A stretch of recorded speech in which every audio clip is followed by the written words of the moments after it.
Bonjour à tous, bienvenue dans cette nouvelle vidéo par Actu. Aujourd'hui, nous allons traiter des thèmes de la nature et du féminisme. À la une, nous allons aborder donc un sujet sur la synchronisation des arbres à l'échelle continentale, puis l'écoféminisme, c'est quoi? Pour la première actualité, nous allons vous parler de l'existence d'une synchronisation des arbres à l'échelle continentale. Depuis plus de 40 ans, des chercheurs parcourent le monde afin d'observer les forêts de saison en saison.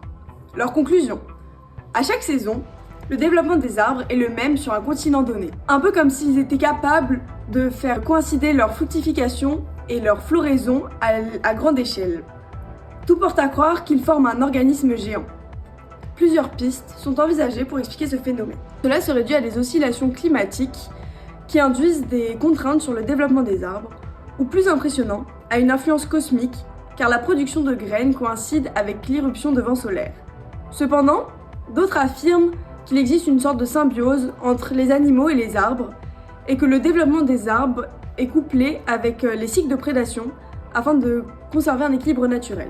On passe maintenant à notre deuxième actualité qui porte sur l'écoféminisme. L'écoféminisme, ou féminisme de la troisième vague, apporte un renouveau.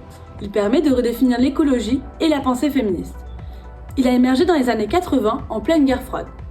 Il a donc été stimulé par l'angoisse de la fin du monde qui a pu susciter la course folle à l'armement nucléaire. L'écoféminisme soutient que les sociétés patriarcales et capitalistes sont à l'origine du désastre écologique actuel et de l'inégalité entre les sexes.